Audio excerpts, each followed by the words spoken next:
I'm Heather, and this is a Living with Addiction podcast, where I show you how you have more power than you realize when it comes to helping yourself and your child that's struggling with addiction.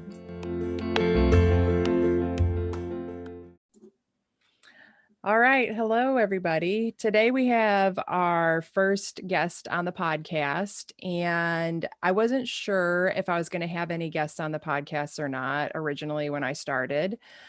But I saw today's guest in a group that we're both a member of.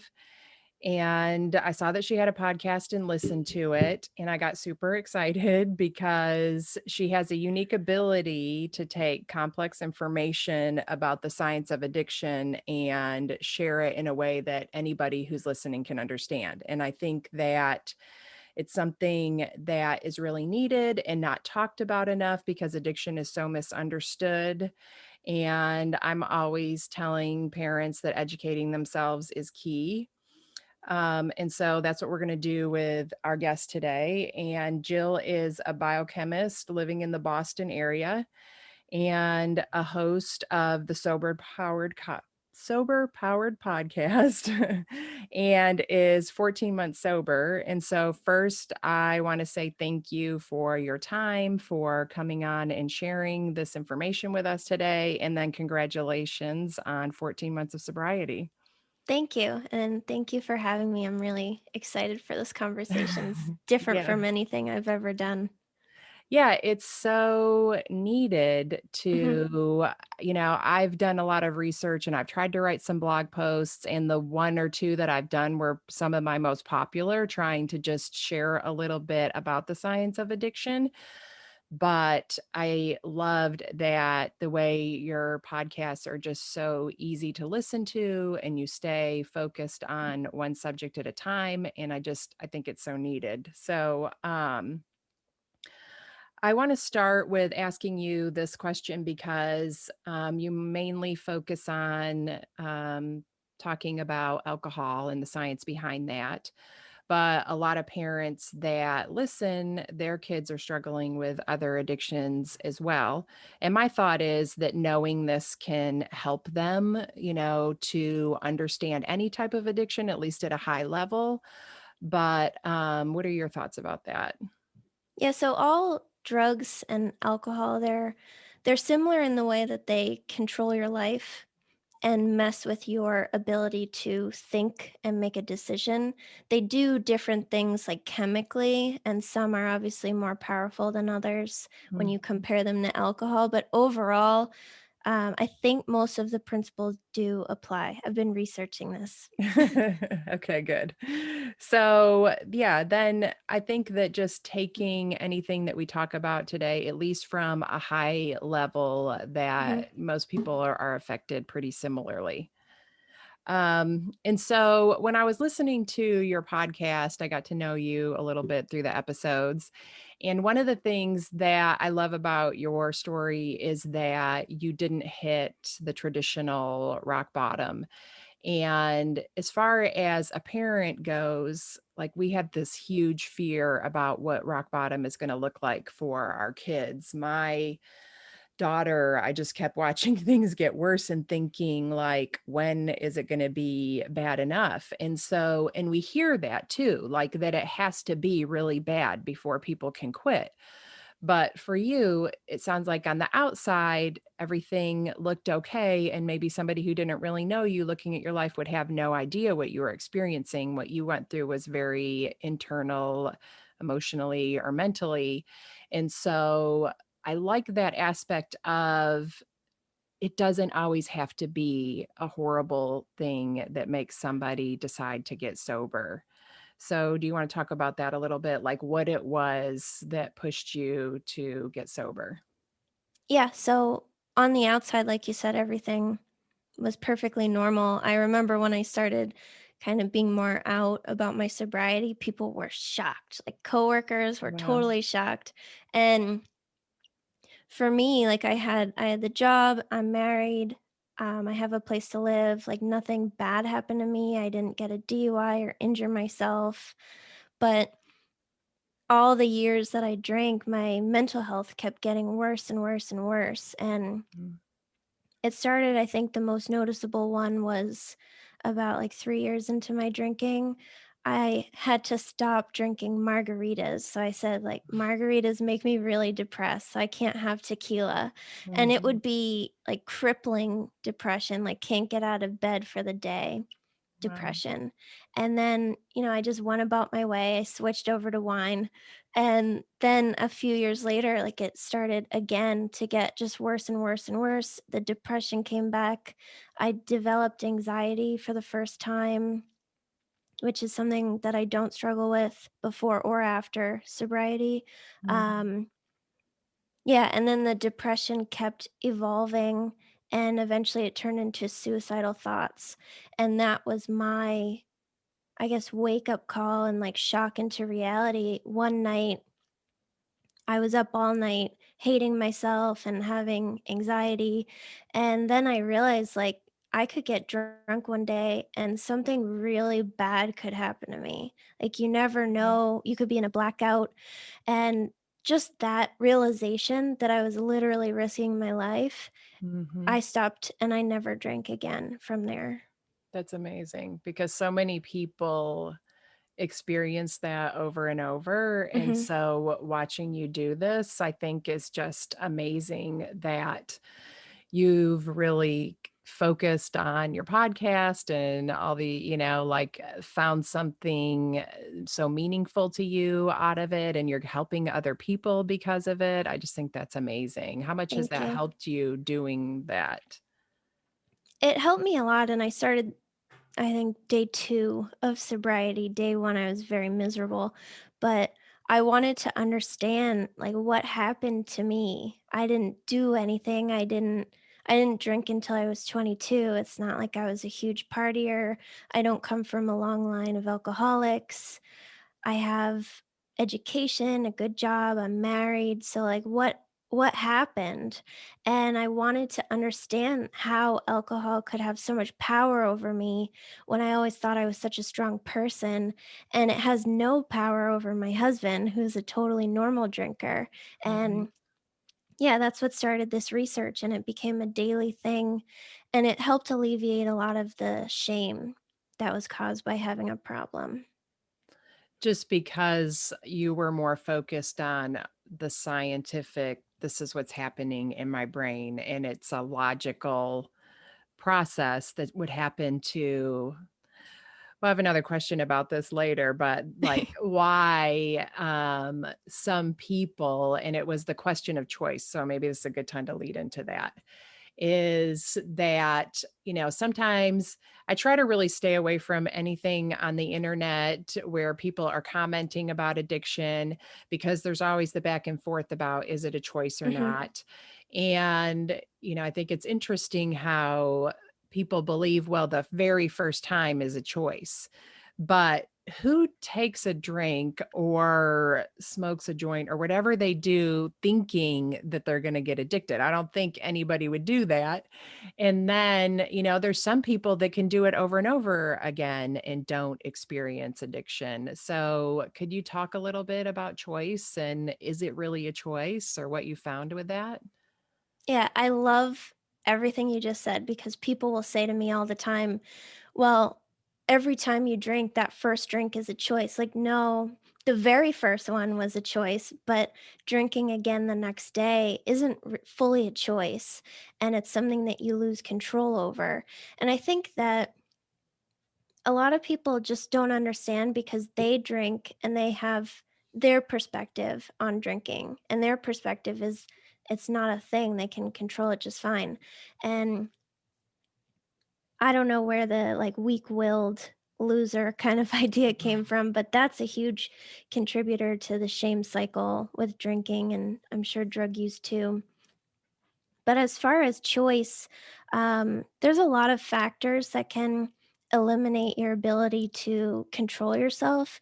Some are genetics. You can have certain genetics that make you predisposed to having a problem with any form of addiction. Mhm. So I think my favorite example of this is some people have naturally low levels of endorphins. And for them, when they drink alcohol, and I'm sure drug use is similar, they have a huge burst in endorphins, and it's a burst that brings them up much higher than normal levels. So, Mm, let's say you have normal endorphin levels and you would just stay flat. So even when you drank, your endorphins would just chill out. But if I have low levels, mine would shoot up way above where you are. And that's where you feel that happiness. And I've seen mm, studies too where they've done brain imaging of people who have a drinking problem versus people who do not. And the people who have a problem, they have more areas of their brain being activated than others. So it feels better for us. And if it feels better, you're going to want to do it. Um, like my husband can drink or not drink, it's whatever. right. But for me, when I drank, it was like, this is the best thing ever. There are no better things. And then the more you do it, the worse things get, and you damage your brain through abuse, and then the area that gets the most damaged is your prefrontal cortex, which allows you to make decisions and control your impulses. So Right. the more damage that gets, the less control you have over yourself. Yeah, that totally makes sense. And I listened to your episode where you talked about that because there was a period in my life where I probably did get that effect from drinking, that it made me feel really good. But then I got to the place where I felt awful, honestly, even from like the first sip. And so I don't like to drink at all because of that. And it's interesting that I could see myself in both of those Mhm. scenarios and how it had changed over time. And like it totally made sense why I don't like to drink. Like it's just not worth it to me. But hearing that, I mean, anything that makes you feel that good, we want more of it. Yeah, and it's always worth it because even though we are aware of the consequences, like I used to drive a lot when I was younger, and it's something I'm very ashamed about. But even though I knew 100% of the time that I drove to meet friends, I Mhm. would not control myself and then drive home drunk. There was no Right. exception to that occurring, but I would still do it. And even though I hated myself for it and I didn't want to do it, and sometimes I would even have the thought like you shouldn't do this, I would still just do it. Like you can have those thoughts, but it doesn't connect to the rest of your brain. Like you're aware of it, but you can't Mhm. really do anything about it because you care so much more about whatever your issue is with. So is that kind of like what you were talking about with the damage to your prefrontal cortex where like your decision making, and then a lot of parents with younger kids, that's not even fully developed till you're like in your mid 20s, right? So then you've got two things working against your decision making process. Yeah, and teen drinkers are the risk increases to about 50%. So regular old adults have a 9% chance of developing a problem with alcohol. If you start drinking as a teen, your risk increases to 50%. And that's because it's such a Wow. vulnerable time for brain development. And alcohol damages an adult brain, but it can actually change the way that teenagers' brains develop. So then it develops different. And it makes it so that they can develop a problem very easily, where if they never drank, maybe they would just grow up to be a regular normal drinker. Yeah, and that's I was just listening to you thinking how interesting that is that they also have working against them that thought that, like, nothing is really going to affect them the way that we tell them that it's going to. And so, it's so hard to talk to a teenager about this because at the same time, like, they've got so many things working against them, telling them, well, they'll just be okay no matter what. Yeah, and I think that education needs to come from somewhere else because when I was growing up, I never listened to my mom ever. Right. Anything she said was amazing. I said, "I don't even wanna try that. It's probably the worst thing ever." We used to fight so much just going shopping. She would, Yes. like, say, "What about this dress?" "That's the ugliest dress in the entire world. I don't even Right. wanna try it on." So if it comes from a different person, you don't have that weird, like, I don't know why we do that with our parents, but I think it should really start coming from schools. The messages like drinking is bad, don't drink, you can ruin your life and go to jail. But like, why is it bad? I think kids Right. are fully capable of understanding that if we would just explain it. Yes, I agree. I think that by the time, my daughter and I were like in the principal's office because there was issues at school and they were just, the principal, while he was very well meaning and they were amazing with working with things, he would just, he pointed to somebody on the wall and said, well, this person got a DUI and I think he killed somebody and he's ended up in jail and ruined his life. But at that point, it's just too late, like, it's gotta come earlier, so, she just did I wanna add an episode recently about teen drinking on her Sober Powered podcast, so if you wanna know more about that, then, check out that episode. So, um, and then as we were just talking about consequences, that was one of the other things, like, it's baffling to parents, like, no matter how bad the consequences are, like, I went through it with my daughter, there was so many consequences, and then I was trying to add consequences on top of it, but there wasn't any way that I could make her stop, and I eventually came to that realization of, she's gonna go down this road, and the only thing that I'm doing in trying to make her stop is destroying our relationship. But I think if I had understood sooner that consequences really didn't matter. So could you talk a little bit about why consequences don't stop the behavior? Yeah, so the consequences, they amaze us too. Like, we're aware of the bad things that are happening, and it's like, why am I doing that? Why can't I stop doing this thing that is causing so much misery to my life? And yeah, we don't understand it either. And it's a source of shame. And that's another Right. way, because the only thing that relieves shame is by drinking or taking whatever drug you enjoy. So I just lost my train of thought. We were talking about consequences and why why the consequences aren't enough to make people stop. Okay, thank you. Um Yeah, so there's something called um, positive expectancies, and there's a whole theory in psychology about this. I'm actually nerding out about it right now. Um, so you believe that whatever you're doing, well, just say alcohol, because that's my experience, that alcohol does something great. So for me, alcohol was fun and alcohol made me happy. I was convinced that that was the truth. And because I believed those things so strongly, the negative things didn't matter. So we elevate these positive expectancies like as far as they can go. And until something happens that offsets that, it's really really hard to quit. So for me, all these amazing thoughts that I had about alcohol, I was convinced that I would have the worst life ever if I had to quit drinking, Right. that everyone would call me an alcoholic, I'd be bored and excluded. But then those suicidal thoughts were enough that it was like, I don't care if everyone calls me an alcoholic and I'm bored forever. And that's where people quit. So we all have like our limit, and everybody's limit is different. And some people, like their limit might not be suicidal thoughts, it might be um, like actually trying to do that and failing, and then that might shock them out of it.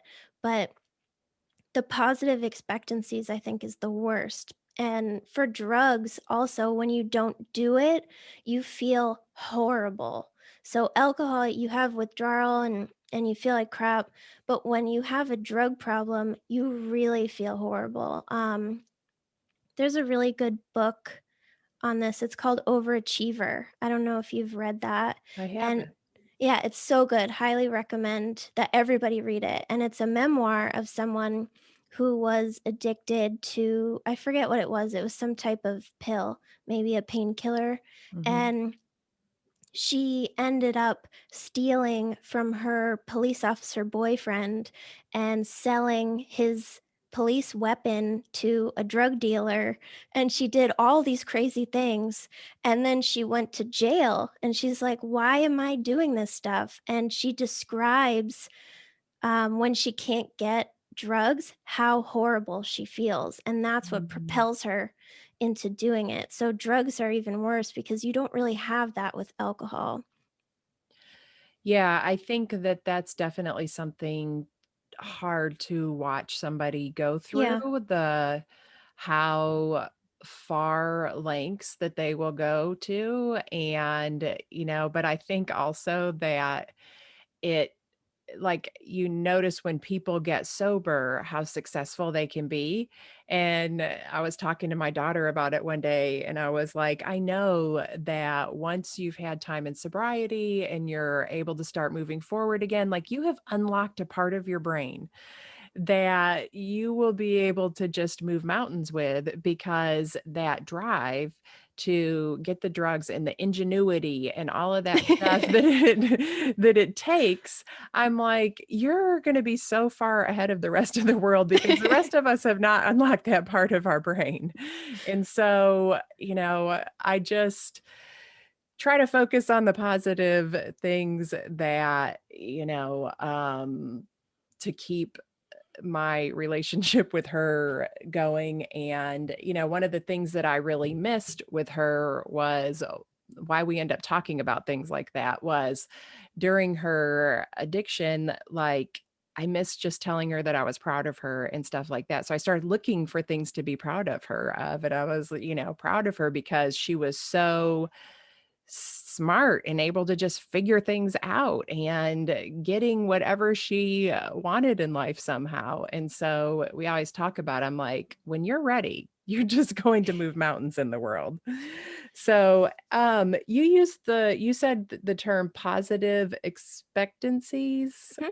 What does that mean again? I think you told us, but I want to make sure that Yeah. you explain it quick. So there's a theory in psychology, anyone can Google it, it's expectancy theory. So you believe that drinking is going to cause all of these amazing things, whatever they are. Some people, it's relieving their anxiety.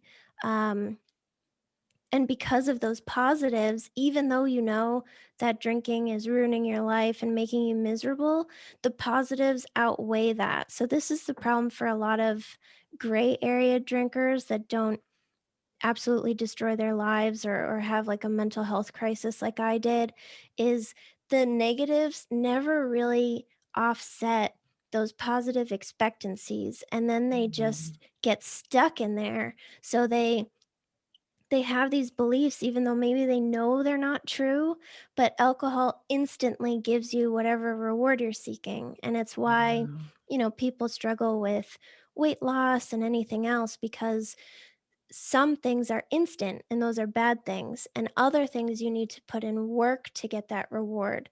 So that's the challenge. And then we're also just as humans, we're motivated to find pleasure and avoid pain. And that's another reason consequences don't matter so much because when you are going through serious withdrawal or you're going crazy with a craving, that pain is all you're focusing on. And all you want to do is get rid of that. Mm. And the best way to get rid of it is to get some help and recover and get through it, and then you don't have it anymore. But what will instantly get rid of it is drugs or alcohol. Yeah, so it's just the instant relief. I Mhm. mean, and I talk about that a lot with parents, like, actually enabling is how a parent gets relief from the pain that they're experiencing and the discomfort of saying no. And so a lot of the things that parents end up doing, it's similar behaviors with different consequences, different substances, but it's still that same kind of human behavior that when we don't know a good way to relieve our pain, we're going to go to the easiest source. Mhm. And so I like pointing that out because I think it's just very helpful for us to see our similarities instead of focusing on how different we are. I mean, at the bottom, the end of everything, we're all just human with a human brain that sometimes works against us if we don't know how to use it to our advantage. And so I think that seeing our similarities just builds that closeness in the real, like a lot of parents experience, like I experienced for a long time. My daughter and I weren't close. But when I started really seeing our similarities instead of our differences, I was able to build more connection with her and bring her closer, bring her back into my life. And so that was, as I'm talking about that, like me trying to control her is what pushed her away. And part of me trying to control her was thinking that I knew exactly what her life should be like. I was always trying to tell her what to do. And even though I wasn't doing those things myself. And then when she got sober, I felt like I knew exactly what her sobriety should look like and what things she should do to stay sober. And so I thought maybe you could tell us a little bit about what you're doing, because I think that an expanded view of there's more than one road to sobriety. It doesn't have to look exactly one way for it to work. And I think that there's so many fear-based ideas that there's, only one way. It has to look this way or they can't stay sober. And so the more options that we see and people who are happy doing different things, then it helps parents to kind of calm down and, allow their kids to have a different path to sobriety than what maybe has been traditional or what they've seen in the past. Yeah, this is even a problem in the recovery community. So there's a lot of, I call it sober judgment. Mm, So there's a lot of sober people judging other sober people based on the recovery method that they chose. And they think that their method is the best method. And if you're yeah. not doing that, then you are, at risk. You're going to relapse any second. There's some people like to drink non-alcoholic drinks and it helps Mhm. them maybe like at a party. I'm one of those people. And for some people, it's very triggering, and they will often form the opinion if you drink non alcoholic drinks, it's going to make you want the real thing and you're doomed and you're going to relapse like any day. So there's a lot of judgment on both sides, really. And I think everybody should at least do something. Some people think that they can just do it themselves and maybe join a Facebook group and that's enough. And I really don't think that's enough. I think you should do at least one other thing, whether that's talking to your doctor or going to rehab. If you are physically addicted to something, you Mhm. should seek medical help. So medical detox in a hospital. There's different kind of meetings, so there's all different types that you could go to.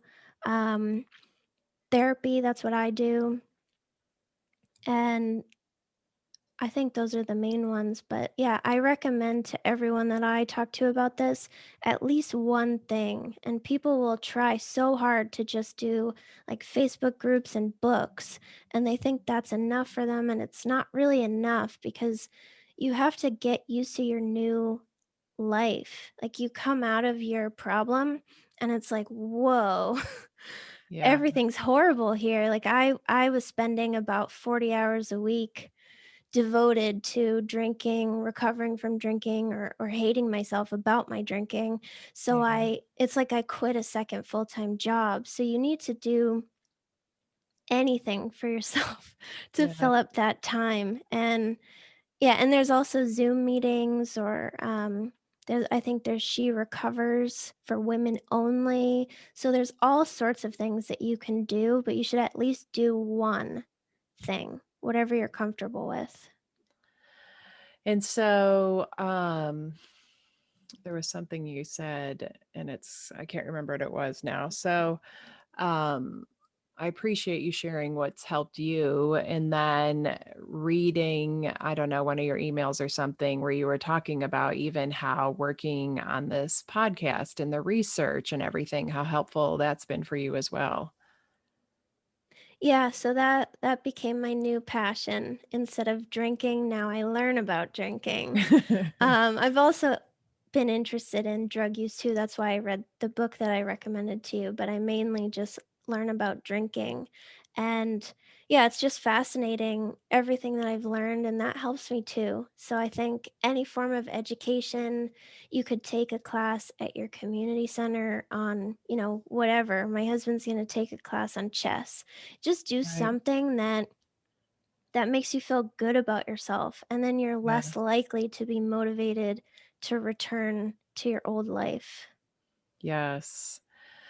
Well, I could talk about this all day because I love learning new things about people and understanding them because it just gives me so much more compassion and helps me to have better relationships with people. And I think we talked about some really helpful topics today, though.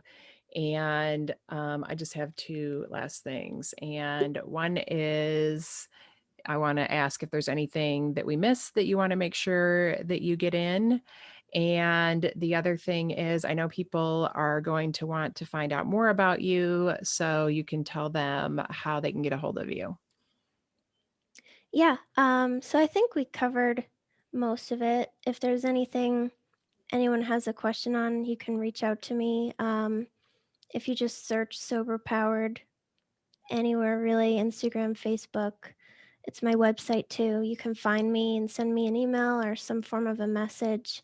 So, what I would recommend for parents is to definitely educate yourself on it, because I'm sure that there's a lot of shame too about Yes. what happened to your child, and does it mean that you're bad? And if you educate yourself on just like how horrible it is for us and how we can't control ourselves in any way, it can relieve you of that shame. So I think the best book to start with is High Achiever. Um, I think it has like a perfect score on Amazon with thousands of reviews. So Wow. everyone loves that book. Well, thanks for sharing that. And I agree with you about how important education was. If I had not taken the time to educate myself, I would not have the relationship that I have with my daughter today because I would have kept taking everything personal and Hmm. staying in that guilt and shame. I mean, and here it is like both people in the situation feeling guilt and shame and pain and just this canyon between you.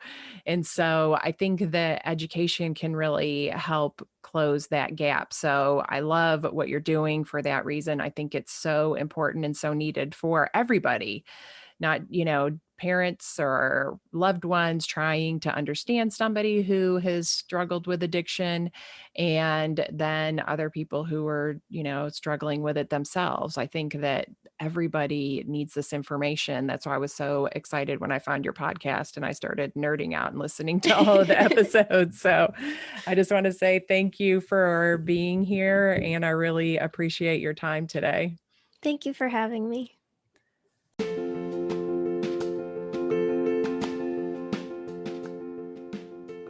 Thank you for listening to this episode. If you want to learn more about my work, go to heatherrosscoaching.com. If you want to help other parents who are struggling with a child's addiction, you can do it two different ways. First, you can share the podcast with them directly, or you can share it on your social media. Second, you can leave a review. Talk to you next week.